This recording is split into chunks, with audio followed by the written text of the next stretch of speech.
我们讲个很现实的问题，他的收入一般能够达到多少呢？这是我们很多学员要关心的。我们去养老院的话，基本上啊，从新手开始，就刚刚培训出来的学员5到8K。护理院的话呢，因为基本上进护理院的老人都是失能的、卧床的，这些失能失智的这些老人，就是6到9K。那么如果说我们学去医院的做护工的，那么这个收入就6500，第一个月保底。你一对多做照顾3个病人，妥妥的就是过来1万以上。可能这方面的缺口还是有一点的。这个量非常大，我们其中一个月的话，我们就能解决掉400到600个员工的这个岗位，而且我们自己培训出来的这个学员是免费安排就业的，不像其他家政公司要有中介费啊，这些都不存在，而且所有的岗位都是实打实真实的。就管理干部这方面的人才缺不啦？缺，我们的管理中层岗位非常缺。当然啊，他对于他的学历也有一点要求的，对吧？学历啊、年龄啊这些我们都有一点要求。学历呢最好啊大专以上。我也知道现在整个业态的大环境的就业市场不好。如果啊大家镜头前的这些伙伴们，你们想创业的，你们也想对于养老这个赛道比较看好的，但你之前没有经验呀，我们就可以合作一起借力，一起去拓展养老的这个赛道。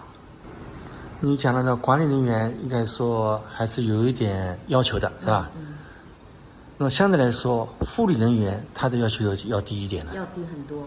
低很多。我们养老院的话，如果你要去养老院和护理院的这个赛道，就是考我们养老护理证的，那你这个大姐只要57周岁以下，身高1.5米以上，小学文化，会识字、会认字、会写字就可以了。那么去医院，那么你这个条件稍微再往上一点啊，但是年龄再往下，55周岁以下，身高要1.55米以上，要初中以上文化水平。那么目前就说你们培训好以后，你们帮分配不啦？我们免费安排就业，所有的这个学员，无论你是学养老的、学护理的、学家务师的、学母婴的，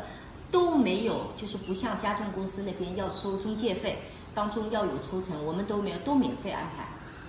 目前这些人员的，你们就现在这些人员的培训的这个渠道是来自哪里比较集中一点？会有几种渠道，有一方面，因为我们开了这么多年了嘛，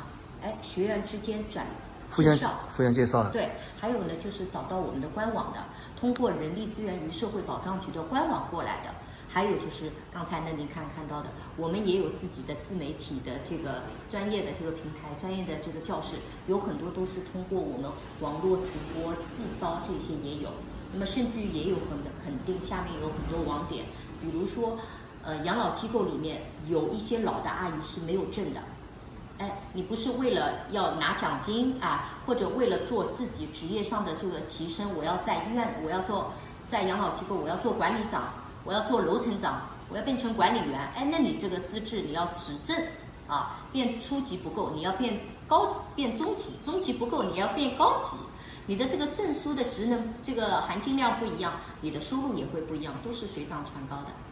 现在这个育婴师吧，就是带小宝宝的。对，母婴、育婴都有。那相对来说，这个收入可能高一点，但是要求也还是有一点要求的。对，这个呢，它对于年龄也有要求，最好45周岁以下，超过了45周岁呢，宝妈再去面试你的时候，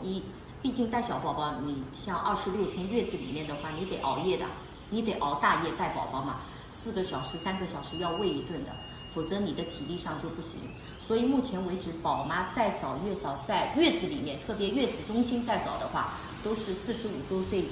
下的。这个我认为还是比较简单的，为什么要证呢？对，一方面啊，就是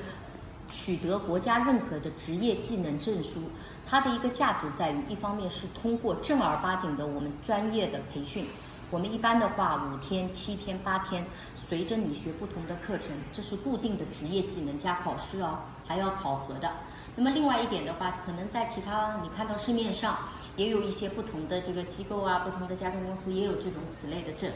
有证不代表它就是通过专业培训的，我们就是正规机构的这个证，考试合格了以后是有政府补贴的。我刚才了解了一下，里面那个就是受培训的人员啊，聊了聊，好像他们自己有第一职业，现在找这个是第二职业。这种现象非常多啊，因为现在整个大环境不好嘛。之前的你看到我都碰到，之前都是做老师的啊，我们也有之前在其他行业做管理者的，现在公司裁员也很多，大家都瞄准了这个养老的这个赛道。养老，因为现在机构啊，上海的养老院、护理院、康复医院，甚至于养老社区，需要大量的各种的一线服务人员，也需要管理者，也需要各个平台的这个服务人员。我刚才碰到一个幼儿老师，对，他好像再来学一个什么是母婴的吧，一个护理一样的。这个他觉得有业余时间可以去更挣一份工资。对，这个我觉得这个学员他是很有特点的，为什么呢？他目前为止正在公办的这个幼儿园里面去有第一份职业嘛。我们现在孩子啊，就是像去年前年的这个数据，有很多你看到我们网络上医院的产科都关门了，孩子的出生率越来越低，是不是？那以后的话，幼儿园要么关门，要么合并。所以说的话，一旦合并了以后，他们的工作岗位就会受到威胁，工作的机会也会受到威胁。但你反观头来看的话，养老这个赛道的这个工作岗位的需求量就非常大。这个学员未雨绸缪，在此时此刻就是忧患的这个意识就很强烈。现在学了以后，我以后去养老的话，凭他现在80后年龄啊、资历啊什么，妥妥的转行了以后，就往管理的这个方向去发展、去培养。我刚才跟他聊，我讲你是一个头脑的人，同年龄当中你是领先了一步。对，所以我们也真的非常呼吁啊，80后、90后，如果各位正在各个平台上找工作的，我就建议大家不妨真的考虑一个养老的这个赛道，但是前提要找到靠谱的机构去培训、去拿认证。不妨加入你们的团队。那肯定欢迎，我们这边的岗位也非常多，根据每一个应聘者的自身的这个条件，我们都会把它放在适合的岗位上。